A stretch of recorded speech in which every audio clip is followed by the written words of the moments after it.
still will announce exact date, says Forum. Party looking towards defunct CPC members to occupy chairmanship seat. Interesting one there. And you have the pictures, of course, of the different governors lampoon Buhari on economy. Others ask National Assembly to override president on electoral May. Hoodlums in army uniform kidnap 7 wedding guests in Ogun, demand 60 million naira ransom. Really sad one there. PNID bribe, EFCC amends charges, ministry's ex-legal director remanded. Those are some stories coming in the front page or on the front page of the Punch newspaper. All right, let's move away from the Punch newspaper and pay attention to the Daily Independent. Electoral Act Amendment Bill. PDP governors urge NAS to override Buhari or delete grey areas. Demand decentralization, restructuring of security architecture. That's underneath the caption. The Daily Independent newspaper, so you're looking at it. Banditry in Zamfara lucrative. Says banditry in Zamfara lucrative venture for politicians.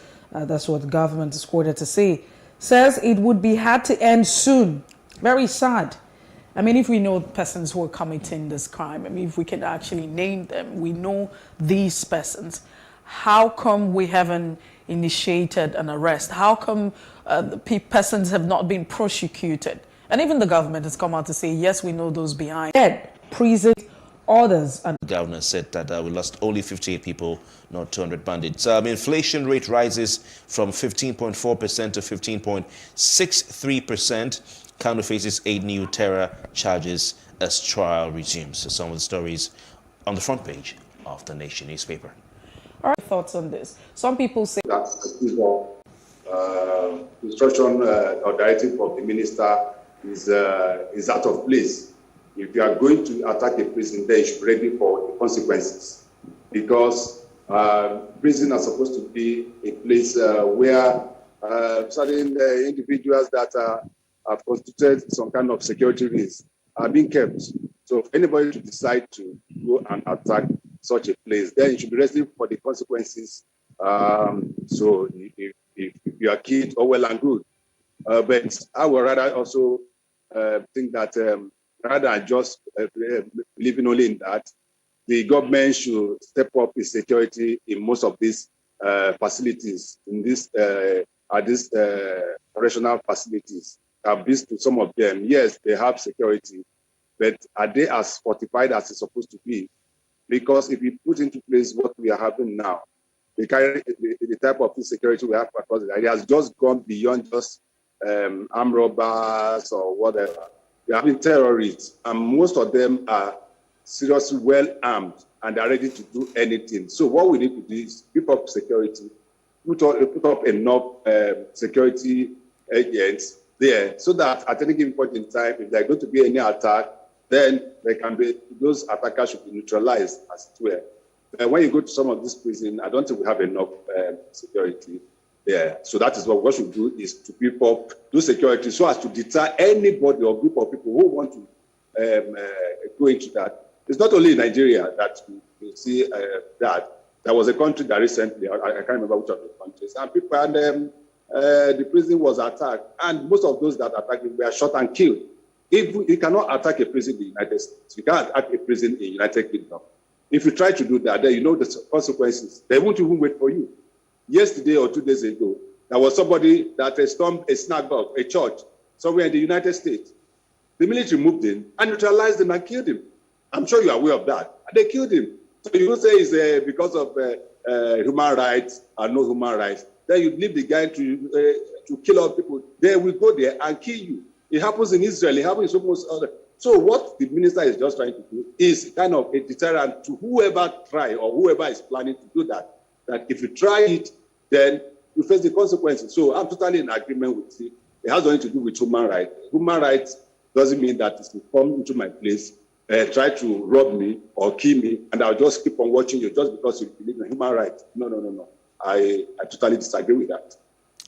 Okay, Mr. Nwadu, let's go to another interesting one that came while men slept in a way, because the news broke around 8 p.m. last night. Nnamdi Kanu is slated to appear before Lord the Honorable Justice Binta Nyako of the Federal High Court in Abuja today, Tuesday. And yesterday, barely 24 hours to his appearance or reappearance before the trial judge, the federal government applies to have his charges amended, increasing the count from 7 to 15 with 8 new counts. And what do you make of this? Well, I think the point is that the federal government or the charges can be brought against anybody. Even if there is a trial, then if there are new evidence to support the fact that there is the need for you to have additional charges, then it is done. Charges will be brought, and that is it. So for Nnamdi Kanu, the issue there is that the federal government felt there is a need. It could be due to investigation. It could be due to new fact that has come they have at their disposal, which they did not disclose in the previous trial. And what they have done is just to bring additional charges. It is normal in law. Although the Nnamdi Kanu lawyers came out yesterday to say that the new charges are just to be able to, the federal government is using it so that there will be delay in the trial, take off of the trial, that because once you bring new charges, there's a tendency for there to be an adjournment for the other party to look at the charges, then there will be postponement, adjournment, and the rest of them. So the lawyers to Nnamdi Kanu felt that is a delay tactics. But for there to be additional delays, at any given point in time during a trial, as we are put in law and we are taught in law, that additional charges can be brought forward to the end of the trial. Yesterday, the lawyers also called on certain countries, the United States and the United Kingdom, to come in as observers at the trial. But what we're hearing this morning is that the United Kingdom and the United States have declined that invitation, and they said they don't want to be part of it. But as I spoke up earlier on, for there to be additional charges at any given point in time during trial, there can always be an additional charge or charges based on the evidence at your disposal or new issues that arises that you feel that you need to be clear. And that's but I feel that the federal government should do as much they can so that they can get this case disposed of as quickly as possible. Mr. On a daily basis, yeah, Mr. Waldo, sorry to interrupt you. Yeah, you're saying that it's normal in jurisprudence or in the legal profession. You know, you were taught in law school that, these things are okay. But maybe those who are labeling it a delay tactic by the federal government to be wondering why such charges are brought, fresh charges, the counts increase barely 24 hours to the reappearance of Nnamdi Kanu before Justice Binta Nyako. And let's cast our mind back to 2021, the last time that he was to appear before Justice Binta Nyako. Barely 3 days to that appearance before the judge, his charges were increased, the counts were increased from 5 to 7. So it's the same thing that is being done again. So maybe those who are saying it's a delay tactic are saying that because this is the second time it's happening. Whatever you want to use, that you can use either to prolong your case, either to make the case impossible to be argued, whatever. Most often than not, at any given point in time, you can bring out anything from your pocket to bring some kind of whichever way you look at it. It's part of our legal system, and there's nothing we can do about it.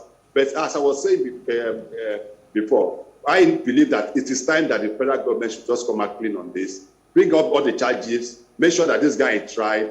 Then, if he's found guilty, then it should be sentenced. Because if continue delaying this thing, then it continue to provoke the agitations within the Southeast. Now, every now and then, if Nnamdi Kanu is coming to court, the whole of the Southeast is shut down. There is a directive that sit at home. Yes, sit at home order. It is in existence in the Southeast, and people obey it completely. They obey it. Today, if Nnamdi Kanu is going to court today, then you can be rest assured the 5 Southeast states will be at a standstill. It affects both the economic and social social life of the people. And we should be able to get this, nip this in the bud. The governors have tried the best they can under the circumstances to make sure that people come out, but they don't come out. So how long will we continue to do this? So the earlier the... Or the fact that Bajabime Amila wants educational qualification for presidential candidate and others upward. So he's asking for upward review ahead of the 2023 elections, upward review of educational qualification. But what does this matter?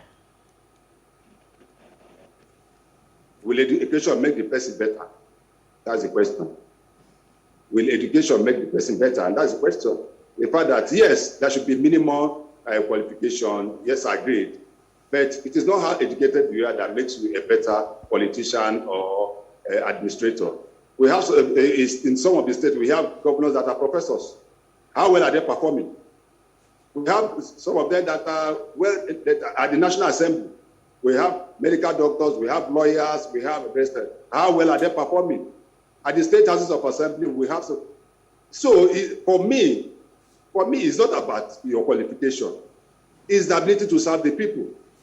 You can say somebody that have first living certificate or WAEC, school cert, and you'll be able to deliver to the people. You'll be able to deliver. We have, I've said about professors. The governor of Borno State is a professor. You can see what he's doing. We also have a professor in another state. And a few days ago, he was telling us that the people of the state are not appreciating the much he's doing. As he's a professor. I'm sure you know who I'm talking about. So it's not how well educated. Yes, the basic part is that we need well-educated people, but it does not begin and end there. Yes, for the president, yes, you need somebody that is well-educated because you are going to deal with various issues. You have to deal with the issue of economy. You have to deal with diversified number of people. You have to deal with ethnic group. You have to deal with religious group. So what should be what should be the basic qualification, educational qualification for anyone that's vying for the position of the president, as sensitive as that is? The Constitution, as it were currently, say that it is school cert. West African school certificate is the minimum. That to me, I don't think is an issue. Are you going to say that except you are a graduate because after school cert, what is the next one? OND, HND, BSc, BA, or whatever.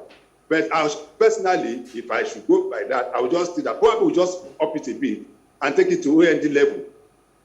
We can take it to OND level and say the minimum you can have is OND and it's equivalent. But if you now say that every person that wants to be the president of Nigeria or the governor of Nigeria or member of the House of Assembly to be a graduate, there you are shooting political atmosphere and make. For instance, in the Punch, the date proposed by the governors of the APC is February 26th of February, and some others are saying that they are meeting that the convention is going to hold in February. And it's now for the caretaker committee to come out with the timetable, which they said they'll come out with today. After that, possibility of them meeting the president first. Because him, the president is more of the leader of the party. Once it's informed, then the convention will come. The problem with APC is, as I've always said, is that they are finding it difficult to be able to manage sources. Since 2015, when they took over government, they've not been able to put their hands together. Don't also forget the APC, as it were, before 2015, we are just a formation of different bedfellows. There are people from different political parties. You have the CPC, you have the ANPP, you have the ACN, and some a little of APGA and the rest of them. And also, don't forget the NPDP. We had the NPDP there. I hope you still remember the NPDP. Yes, we do remember. So, yeah, so you realize that these are people with various different political ideologies. So, and they came into the party, and since they came into the party, each of them have been targeted to have a hold on this, trying to drag to themselves. If you see one of those reports, they are saying that they are looking forward to having somebody from the CPC version of the APC to become the national chairman. So what it means is that party has not been totally collapsed into one political party. You still have various interests in APC, and that is where the problem is. So they should be able to get their hands together, because the PDP has already done that. You see the convention that the PDP had last year. Many people thought that it wasn't going to come out. Well, it came out very, very well. So they already positioned themselves for 2030. APC is the ruling party. And the earlier they get their house together, the better, because the election campaign will start anytime from now. And they still have serious crisis within them, because if you look at the local government and the state congresses they had, there are still a lot of passions within, and Buhari is not going to be on the ballot in 2023. So it will even make it more difficult for them. If it was, you know what happened in 2015, 2019, because of Buhari, most people voted for APC. It is going to be a different ball game now, because they're going to get a new presidential candidate, which Nigerians will now have the option. And it will be more difficult for them now than it was in 2050, because there are so many things they told us in 2050 they are going to do. And Nigerians believe them. Economy, security, name it. There are so many mantras that they came up with, and that Nigerians were able to resonate with and agree, and based on that promises, they voted for them. Having you share your thoughts on some of those issues making the rounds on our dailies. We appreciate your time. Thank you for coming, as always. Thank you very much for having me, and do have a nice day. Well, that's it. And we will let you know what happened today in history. And when we come back, we will be heading straight to the first major conversation looking at Tech Point in Africa and what they are bringing, what solutions they are providing in the Nigerian space. We'll be right back.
Opinion.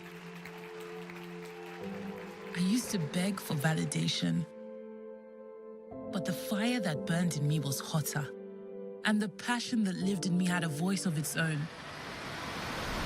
So I stopped waiting and started to act.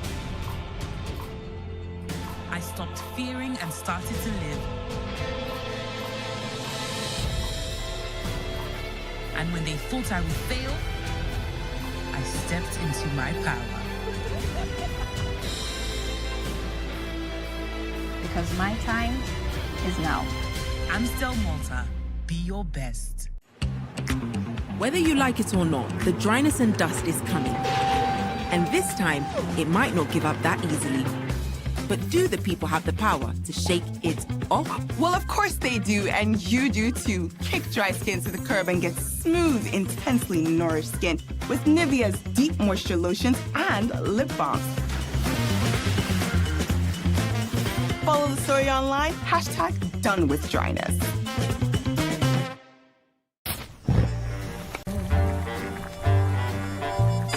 I can see all of my dreams so perfectly. Look at Lena! Single file! Love's not a dream at all. Somebody Grandpa, can what was Grandma rescue me. like? side. She always found ways to bring us all together. It took me a while to discover how she does it. Devon Kings, taste that brings us all together.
In raising our kids, parents should stop playing God.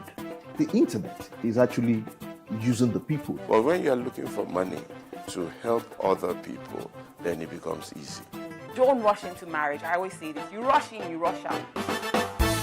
Family is the bedrock of every society and the essence of life.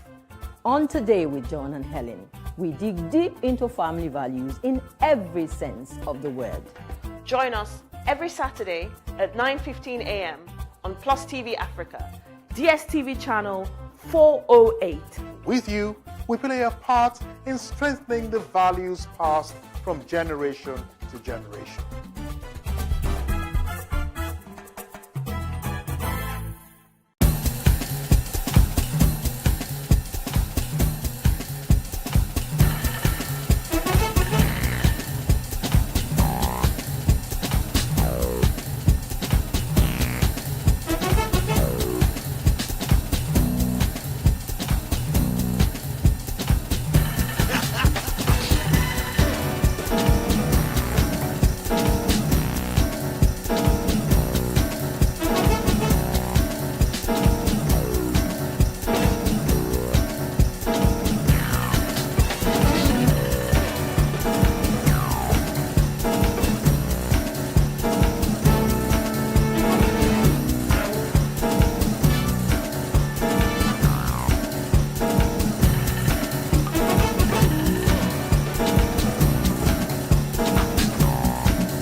For upcoming artists to blow in Nigeria.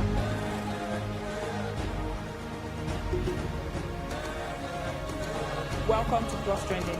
I am Booking November, your host, saying thank you for joining us on today's episode. Welcome back. It's tea time on PlusTvAfrica. Practice makes perfect. I'm not perfect yet, but I'm a lot better than I used to be. He's a king. He's entitled to marry 100 if he wants to.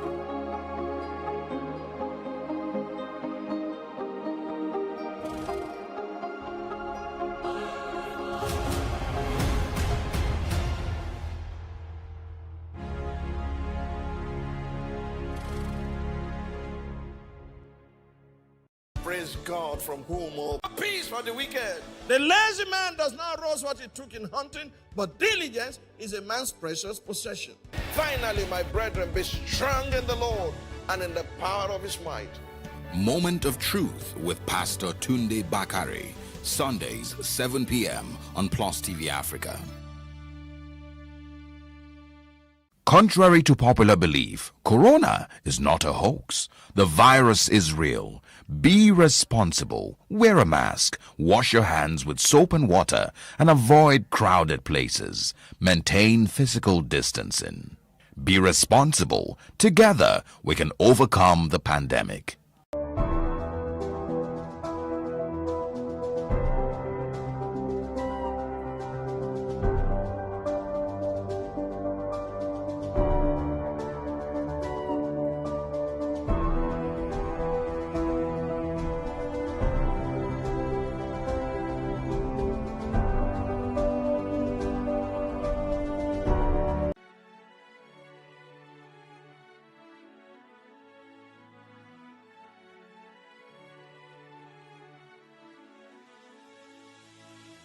It is engagement we need to have. Those who suffer miscarriages are never taken into account. Members of the National Assembly are also influence peddlers.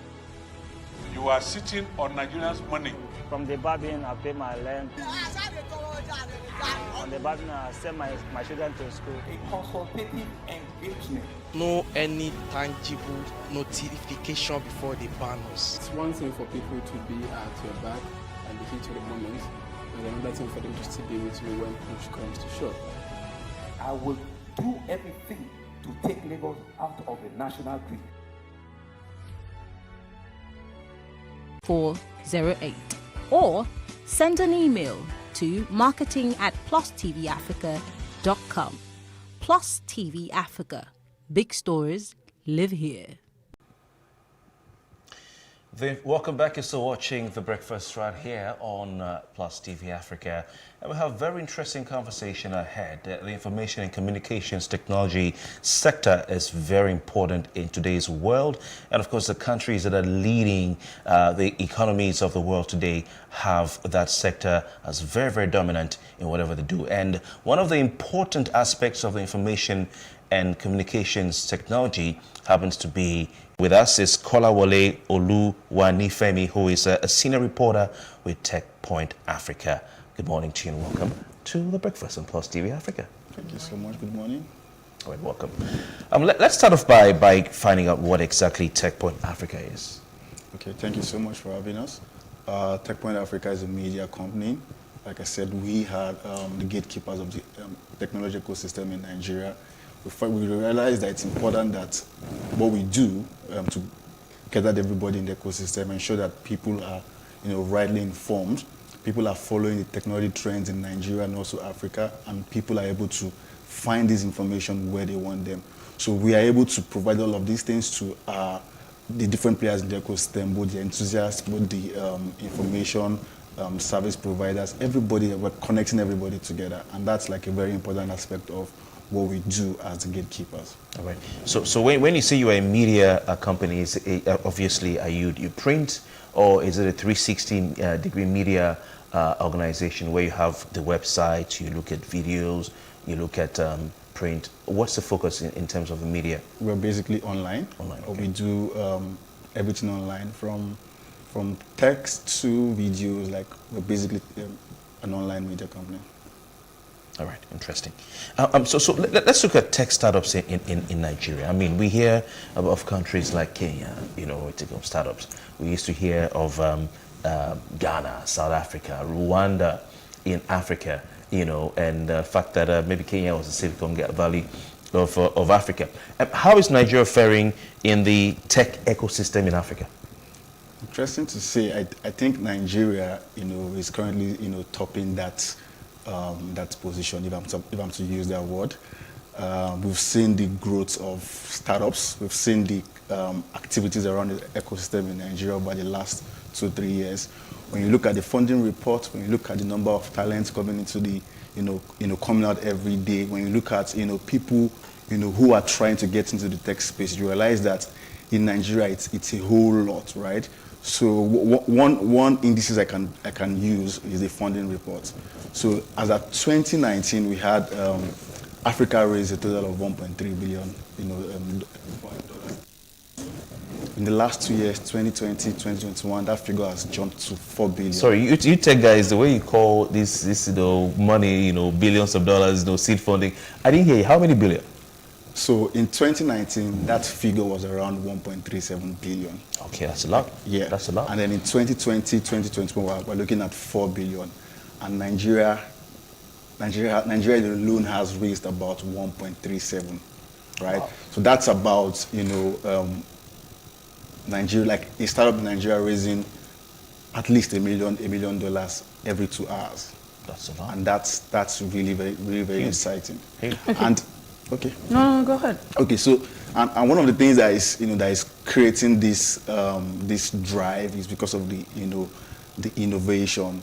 You're seeing the kind of solution that people are coming up with, right? And these are solutions that are really solving problems. These are solutions that will wow your mind, right? People are now going very deep into solving real problems, and then going out to then, look for the kind of partners, the kind of, technology platforms that enable them to be able to do all of this. And this is all, part of that, should I say, celebration that we're seeing, because people celebrate funding a lot, but there's a lot of work that goes on in that. Okay, so let's also bring in the senior reporter who's also here, and Kolawole Oluwafemi, am I correct? Oluwanifemi. What other tech companies are doing, because what we do is shape the narratives of what they do, the problems they see, and how they are solving them. So our product, our solution is telling people the story, make people get aware of what tech solutions in Africa are, because Africa is new, as it were, into the tech scene compared to what the Western world they are doing, right? But when people don't have the knowledge, when they are not aware of what they can use the internet for, what tech tools they can use for to solve our basic problems, like getting food, our daily problems that we just have to go through.